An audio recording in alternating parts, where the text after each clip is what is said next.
Heyo, how's it going? Interp here today with another video. Today we're going to be doing the set overview for set 7, Blue Storm Armada. So this will be the next set coming to global. If you haven't seen the set 6 video, do check that out. We are currently in week 1 of set 6. So a lot of you could be wondering why Entropy? Why are you, publishing this video so soon? And the reason why is because, well, I want to test the waters and see how the viewers will respond. Personally, as a viewer or a player myself, I do want to check out the future sets, at least 2 to 3 weeks in advance to know what clans are coming out, what cards are coming out. Should I save packs? Should I save gems?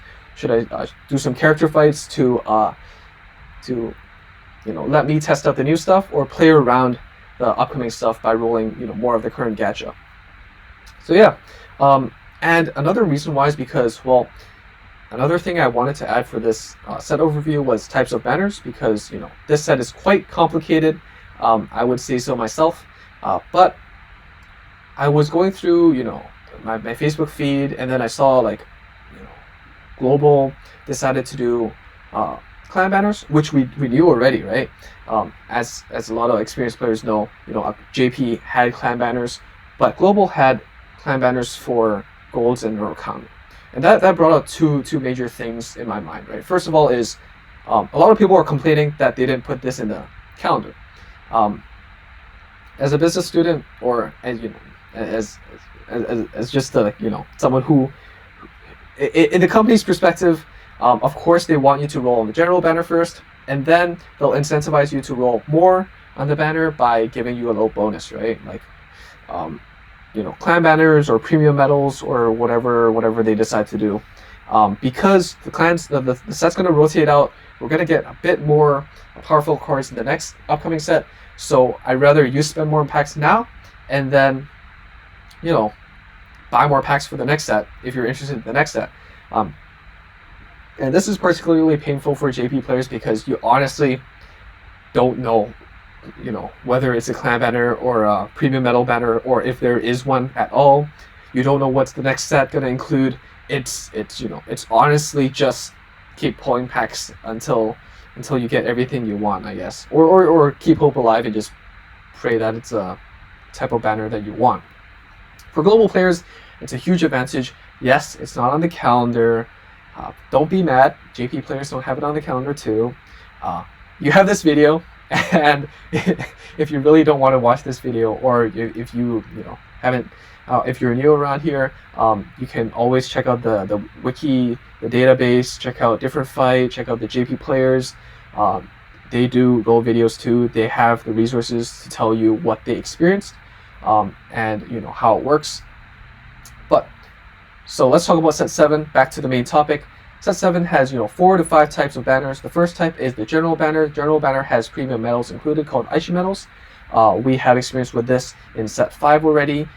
With every 50 packs, you get 50 medals. So one pack is 1 medal, and with 50 medals, you get to trade for any triple rare, any booster triple rare, not event clans, unfortunately.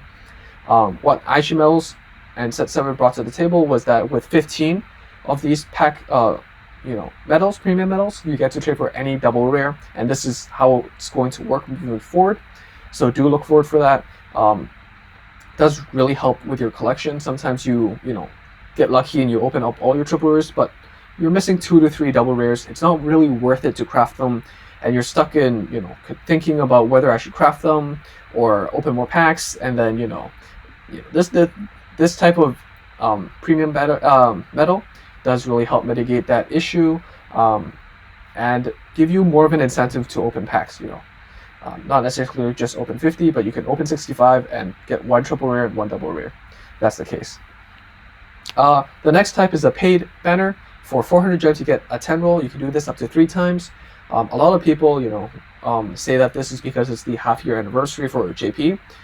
Something to note is that it is not going to be the half-year anniversary for Global next month, because we had set 2 and set 3 merged together, right? Whether or not that will affect the release schedule, we will never know. Game Studio is, personally, I think Game Studio is treating global players quite well. look at the clan banners for set 6, right? Like, we are getting gold paladin rate ups and Narukami rate ups. So, I don't think they'd shift and get rid of this, 400 gems for 10 roll banner. So that is definitely a nice option for people who are interested in these cards and are willing to spend a few bucks, because this is pretty good bang for your buck, right? Next, we have clan banners and premium metal banners at the same time for the first 3 clans: Dimension Police, Great Nature, and Angel Feathers. And that's because the premium metal campaign actually ends right before the Bermuda clan banner comes out. So if you are a Bermuda player, sucks for you. Unfortunately, you will not get both the clan rate up and the Aichi medals for you. And then if you do want to main Aqua Force like myself, suck it more, because Aqua Force isn't getting a clan banner until the end of set 8, right before they transition to the Break Ride era.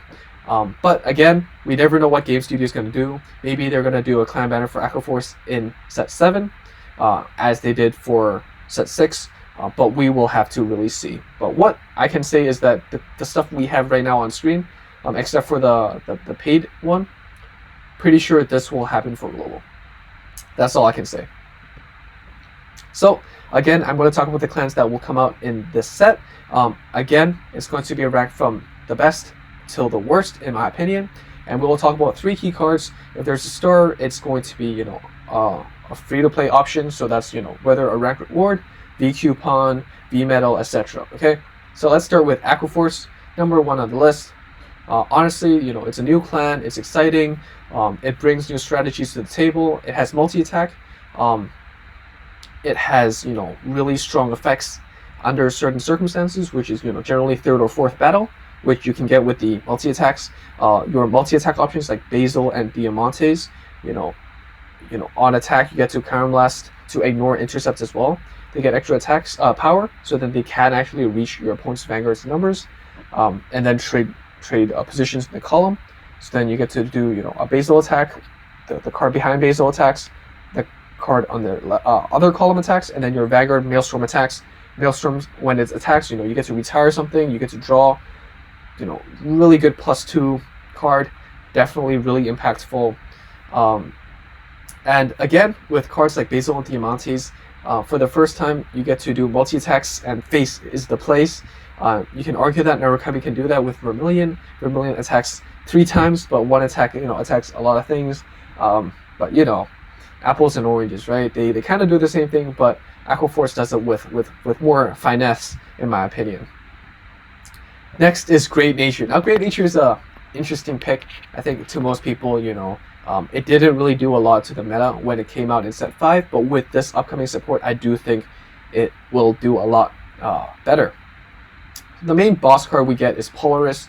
Polaris is a pretty iconic card. On attack, you get to counterblast 1 standard rearguard, give it +4, and it returns at the end of turn, as does most Great Nature units buffs do. However, we have more units that benefit from being retired as well. So the first card is Soft Tank Sloth. This card, when retired by skill at the end of turn, you get to Soul Blast 1/2 on flip 2. Great Nature units, some of them now and into the future, do cost counterblast. Soft Tank Sloth is a meaningful 1-of card or 2-of card that you can play, and it does help mitigate that counterblast issue. A lot of the cards in Great Nature doesn't really play with the soul, so it isn't really a incredibly steep cost. Do consider checking this card out and testing it when it comes out. Vocal Chicken and its family, there's a grade 3, grade 2, grade 1. On retire, you get to call at the end of turn. When it's retired, you get to call the grade below it. So the grade 3 calls out the grade 2 cat, the cat calls out the grade 1 whatever, and the grade 1 calls the grade 3 again. And this is great because for example, you have a Vocal Chicken and then a Polaris. The Vocal Chicken attacks, Polaris resends the Vocal Chicken. The Vocal Chicken is 14k now with a booster, it could hit 22. And then you retire the Vocal Chicken and then you get a grade 2 intercept for the next turn. Very interesting to play with, and definitely with the multi-attack, it does apply more pressure than it does currently, and I will be looking forward to this clan's support, and don't miss out on it, because Polaris, I think, will be played for quite a while in Great Asia. Next is Dimension Police. Dimension Police is also pretty great. Dayusha, the one we got from set 3, does get a buff. So if you're interested in knowing what that is, do check it out. It gets a in hand discard to search randomly for one of 4 die support units. You have Die Dragon 9+3, which we know helps hit numbers. Die Lander, which is on place, counter +1, give your Vanguard +4. So whether it's original Dayusha, original Dayusha, if you're still playing Enigman, stuff like that, the +4 we know helps you enable get the extra crit. So that's very important for low cost. Unfortunately, Die Lander doesn't work for Enigman, unfortunately. So primarily for base Dayusha, I guess. And then Great Dayusha is a new cross ride. Cross ride numbers are great. 13k is nice. It gives consistent crit pressure. If you have 2 or more die units in your soul, it gets +2 and +1 crit, I believe. Limit Break 4. And with so many buffs, the buffed up robots will roll out. Will it do a lot of damage in the meta? Not right now, no. But in the Break Ride era, we will see Die Kaiser and more die support. So I will definitely look forward to that. I will be trying to build the DP when the next set comes out. So if you're interested in a little guide on that, I will try to do that once I get more experience in it. Next is Bermuda Triangle. Bermuda Triangle is pretty nice. It's pretty nice. Honestly, the clan itself currently isn't that great. Like, I enjoyed playing it, but it isn't that great. But with Coral, it definitely does move up by quite a bit. Coral and Pacifica both get supported. Pacifica is only a cross ride. Its skill is great. Is pretty good. On attack count +2, you can bounce up to 2, which means you can bounce less than 1, which means you can bounce nothing, and you can search for anything in your deck and call it out. So it's a straight up +1 if you don't want to return anything to your hand. If you have card skills that benefit from returning to hand, you can do that to plus even more.